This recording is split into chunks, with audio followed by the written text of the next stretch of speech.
অখিল গৌৰৱৰ মিত্ৰতাৰ নাটকৰ জৱনিকা পৰিল। কংগ্ৰেছৰ ওচৰত পৰাজয় স্বীকাৰ কৰিলে অখিল গগৈয়ে। মিত্ৰতাৰ নামত কংগ্ৰেছে নচুৱালে অখিলক। প্ৰাৰ্থী বিচাৰি ফেচবুকত অখিলৰ বিজ্ঞাপন। ৩ মাহ ধৰি আখৰা চলি থকা এখন নাটক মঞ্চস্থ হ'বলৈ নাপালে। নাটকখনৰ নাম অসমৰ বিৰোধীৰ মিত্ৰতা। প্ৰথমে কংগ্ৰেছে বন্ধ কৰিলে ৰাইজৰ দলৰ বাবে মিত্ৰতাৰ দুৱাৰ আৰু শুকুৰবাৰে নিশা আনুষ্ঠানিকভাৱে ৰাইজৰ দলে বন্ধ কৰিলে কংগ্ৰেছৰ সৈতে মিত্ৰতাৰ আলোচনা। ৰাইজৰ দলৰ অভিযোগ, মিত্ৰতাৰ পাশত বন্দী হ'বলৈ ইচ্ছা নকৰিলে কংগ্ৰেছে। দিল্লীত অনুষ্ঠিত কংগ্ৰেছৰ মিত্ৰতা সম্পৰ্কীয় বৈঠকত আলোচনা নহল ৰাইজৰ দলৰ সৈতে আসন বুজাবুজিৰ কোনো কথা। বৰঞ্চ কংগ্ৰেছে ৰাইজৰ দলক এৰি নিদিয়াৰ সিদ্ধান্ত ল'লে ধিং, দলগাঁও, নাওবৈচা, ৰঙানদী। লগে লগে ক্ষোভিত হৈ অখিল গগৈয়ে ঘোষণা কৰিলে মিত্ৰতাৰ আলোচনা এতিয়াৰে পৰা বন্ধ।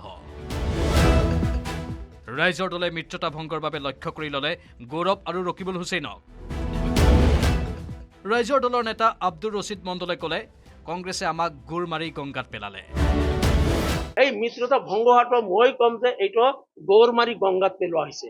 কংগ্ৰেছে যে মিত্ৰতা ভংগ কৰিছে, কংগ্ৰেছে যে মিত্ৰতা কৰা নাই, যেনেকৈ নকৰক আমাৰ সভাপতি গৰাকীয়ে, আমাৰ ৰাইজৰ দলৰ কৰ্ণধাৰ সমিতিয়ে কংগ্ৰেছে কেনেকুৱাকৈ প্ৰতাৰণা কৰিলে মিত্ৰতাৰ নামত যোৱা ১.৫ মাহ ৰাইজৰ দলৰ নেতা কৰ্মীসকলক কেনেকুৱাকৈ মিত্ৰতাৰ কথা কৈ আবদ্ধ কৰি ৰাখি পেলাই এই শেষ মুহূৰ্তত সেই যে মিত্ৰতা নকৰিলে, যে ন' ডাউট আমাৰ ১.৫ মাহ সময় নষ্ট হৈছে যদিও মই কম যে এইটো দৌৰ মাৰি গংগাত পেলোৱা হৈছে ৰাইজৰ দলৰ। কংগ্ৰেছ ৰাইজৰ দলৰ মিত্ৰতা ভংগ হোৱাটো নিবিচাৰে লুৰিণজ্যোতি গগৈয়ে। লুৰিণৰ আহ্বান, বিজেপিক পৰাস্ত কৰিবলৈ খং ক্ষোভ পৰিহাৰ কৰি এৰা-ধৰা কৰিব লাগিব। মিত্ৰতা মানে এৰা-ধৰাৰ মাজেৰে চলিব লাগিব, সমন্বয়েৰে আগবাঢ়িব লাগিব। এইটো নিশ্চিতভাৱে আমাৰ এইটো দায়িত্বৰ দায়বদ্ধতা আছে আৰু এনেকুৱা ধৰণৰ বিৰোধ থাকিব ডেফিনেটলি, কাৰণ প্ৰতিগৰাকী ব্যক্তিয়ে প্ৰাৰ্থী হোৱাৰ মনত কামনা আৰু বাসনা থাকে। কিন্তু যেতিয়াই বিজেপিক পৰাভূত কৰিবৰ কাৰণে ঐক্যবদ্ধৰে আগবঢ়াৰ যিটো কথা থাকিব, তেতিয়া ক'ৰবাত নহয় ক'ৰবাত এৰা-ধৰা কৰিব লাগিব। অখিল গৌৰৱৰ মিত্ৰতা ভংগ হোৱা বুলি বিশ্বাস নকৰে মন্ত্ৰী পীযুষ হাজৰিকাই।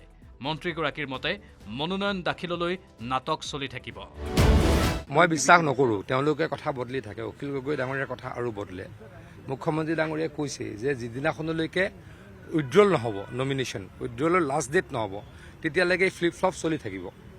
গতিকে মই অখিল গগৈ ডাঙৰীয়াক বিশ্বাস নকৰোঁ, কংগ্ৰেছতো আৰু বিশ্বাস কৰিব নোৱাৰি। বিজেপিৰ ৰাজ্যিক সভাপতি দিলীপ শইকীয়াৰ মতে মিত্ৰতা হোৱা হ'লেও অস্বাভাৱিক মিত্ৰতা হ'লহেঁতেন। কাৰণ বিৰোধীৰ কোনো সিদ্ধান্ত, আদৰ্শ, নীতি নাই। কেৱল মিয়া ভোটক লৈ কাজিয়া কৰে কংগ্ৰেছ ৰাইজৰ দলে। লুৰিণজ্যোতিৰ লগতো যে মিত্ৰতা হৈছে লুৰিণজ্যোতি গগৈ ডাঙৰীয়াৰ লগত, এইটো এটা আননেচাৰেল এলায়েন্স। কাৰণ এওঁলোকৰ দৰ্শন, এওঁলোকৰ আদৰ্শ, এওঁলোকৰ কোনো নীতি নাই। সিদ্ধান্তহীন মিত্ৰতাই মানুহৰ মাজত কনফিউজনৰ সৃষ্টি কৰিব। তুষ্টিকৰণৰ ৰাজনীতিক মূৰত উঠাব লাগে, ভোট বেংকৰ ৰাজনীতিক মূৰত উঠাব লাগে, মিয়া প্ৰেম কাৰ কিমান সেইটোৰ কম্পিটিশ্যন কৰিব লাগে, সেইটোৱে চলি আছে। পিছে মিত্ৰতা ভংগ কৰি প্ৰাৰ্থীৰ অভাৱত ভুগিছে অখিল গগৈ। প্ৰাৰ্থী বিচাৰি সামাজিক মাধ্যমত বিজ্ঞাপন দিব লগা পৰিস্থিতি অখিল গগৈৰ। যেন আপোনাৰ ঘৰৰ কাষৰ যদু মধুৱেও পাব ৰাইজৰ দলৰ টিকট। কেমেৰা পাৰ্চন সঞ্জয় বৰাৰ সহযোগত বিক্ৰম বৰাৰ সৈতে ঋষেশ্বৰ বৰুৱা আৰু বিতুপন বৰাৰ report, news ১৮ Assam north east.